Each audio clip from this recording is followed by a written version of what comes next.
Uber, the most fragile business in the world.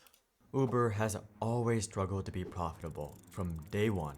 Originally, the True? idea was that Uber just needed to achieve large enough scale and that the company would eventually become economical. But Large enough scale. Dude, a large enough scale and become profitable is the modern day financial meme, okay? Every company does this. Every company tries and sell you on this stupid idea. Oh, we have a lot of clients. We just need more, and then we're magically gonna be, you know, making money, which is complete bull. This doesn't work. You know what the smart companies do?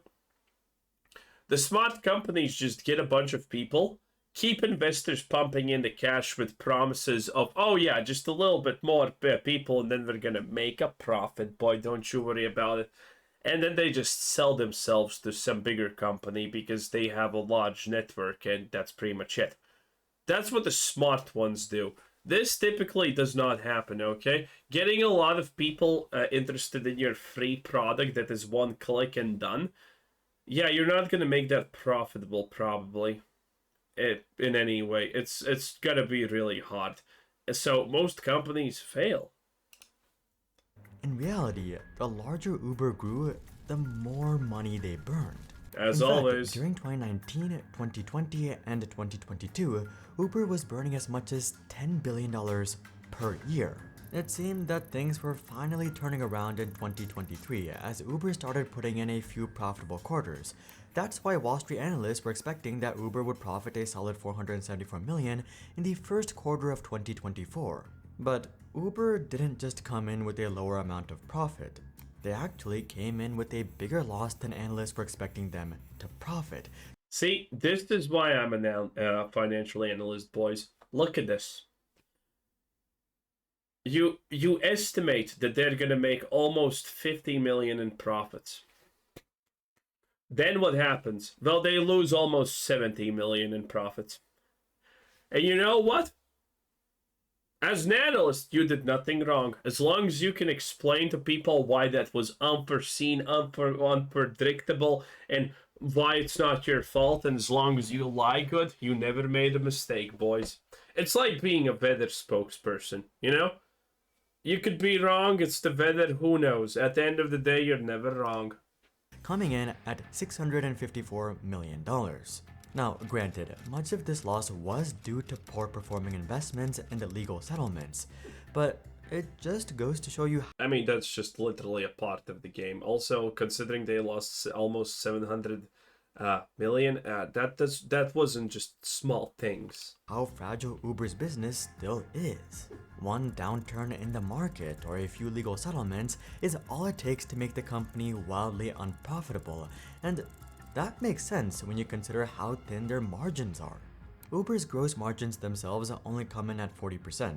For perspective, most of their tech peers have net margins of 40%.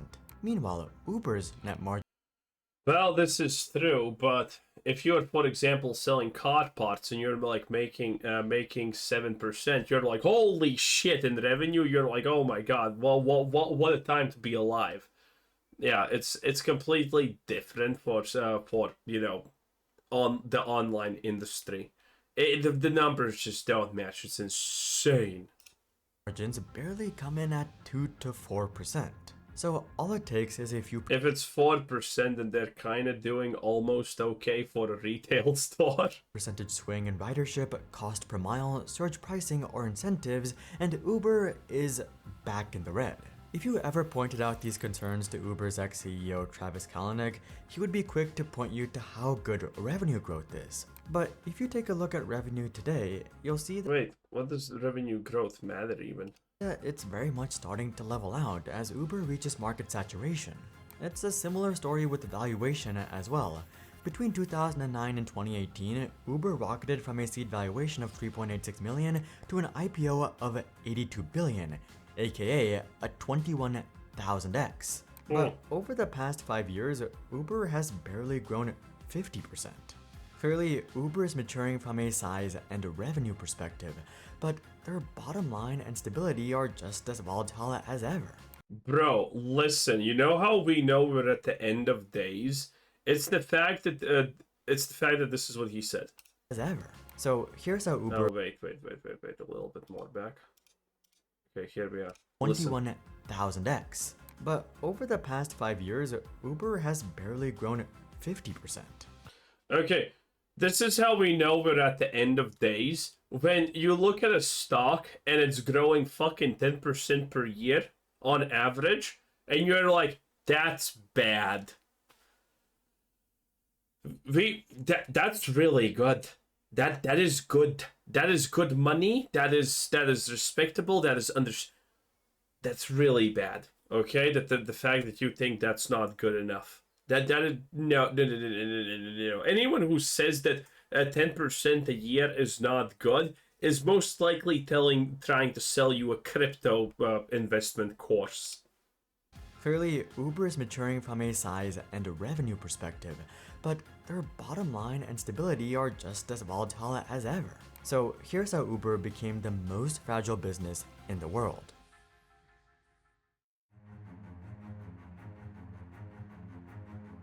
If you're interested in deeper dives, interviews with insiders, and exclusive tech analysis, consider subscribing to our free weekly newsletter. But Not the at all. license you need to drive a taxi. Oh, that was a short ad. Before Uber entered the scene, the taxi business was one of the most profitable businesses in the world.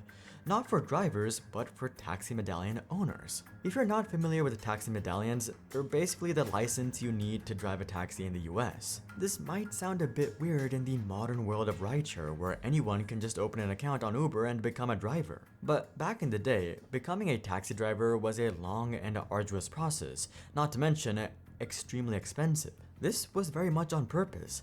More than ensuring safety standards and proper licensing, taxi medallions were used to limit the supply of taxis. This way, taxis didn't just become a race to the bottom.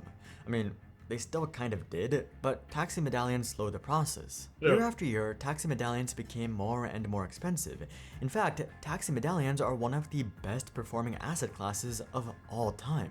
Between 1951 and 2011, New York City taxi medallions generated an average annual return of 16% and cost over $1 million by the end of it. And this is precisely when Uber entered the scene.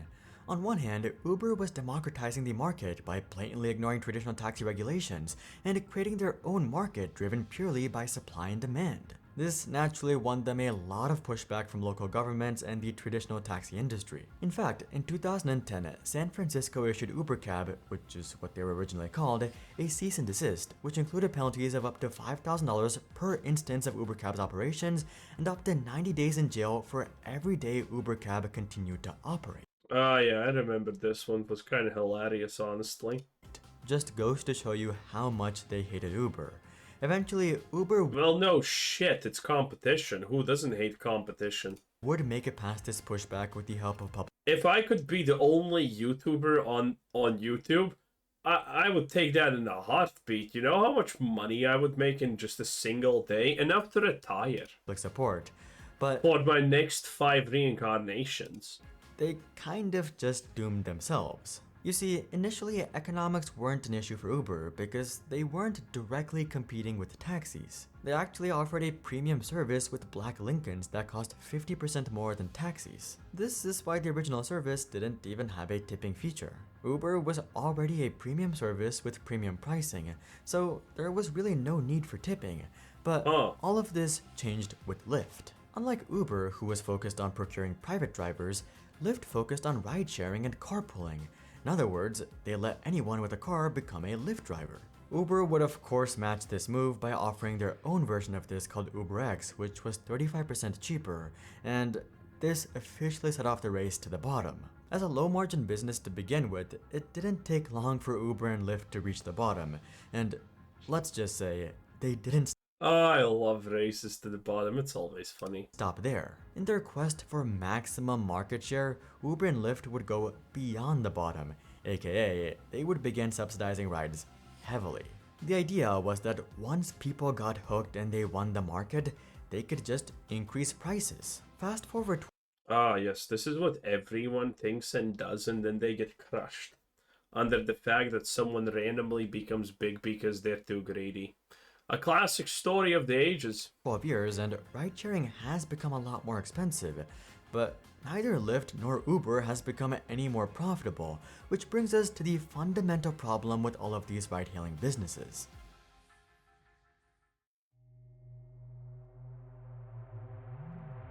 One of the primary reasons that tech has become so profitable over the past decade is thanks to how well it scales. Back in the 80s and 90s, most tech companies had physical products, whether it was chips, computers, TVs, telephones, servers, modems, etc. But moving into the 2000s, we saw the rise of pure software companies like Google, Facebook, Salesforce, Adobe, and so on. These companies were able to serve unprecedented numbers of people. In fact, WhatsApp only needed 50 engineers to scale to 900 million users. That basically means that each Remember how Twitter needed 9,000 or something users? Not users, but staff to make itself magically fucking run. Then Elon Musk fired almost all of them, and not a single issue was had.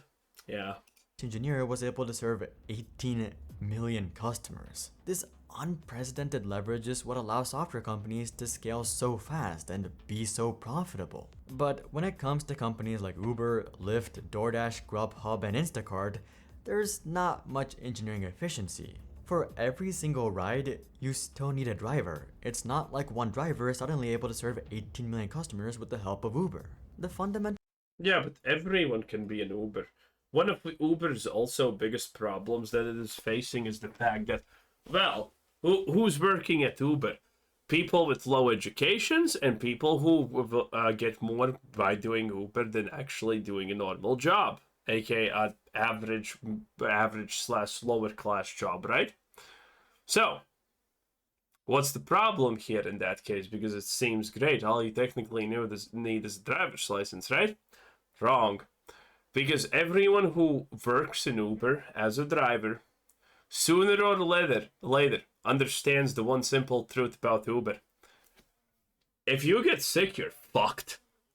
And it's that simple, and that's all there is to it. If you get sick, congratulations. It's really not good.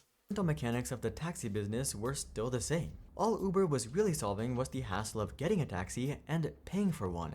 And to solve this issue, they employ over 30,000 people. I should also note that most of these guys are Bay Area engineers earning multiple six figures or even seven figures. Wow. So how do you pay for all these engineers when you're already losing money on every single ride?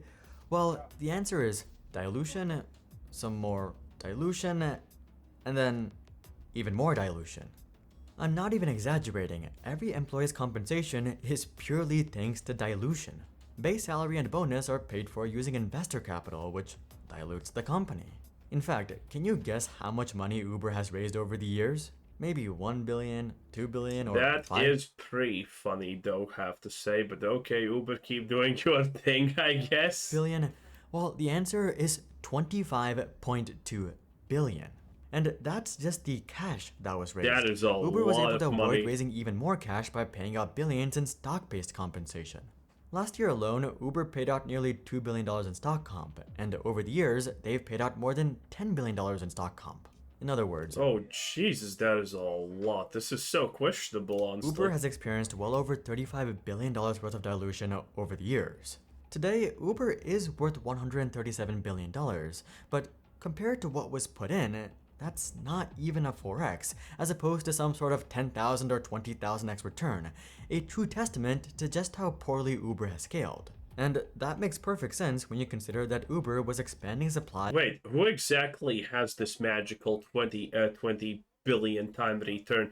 Are we talking about the medical industry where someone says, oh yeah, we're finding the cure to alopecia so Will Smith's husband can have finally a good day? You know? And then they do the test runs and it's a bust and they lose 99.999% of their value. But if they hit it, it's suddenly skyrockets a billion times. I mean, shit's wild, you know what I'm saying?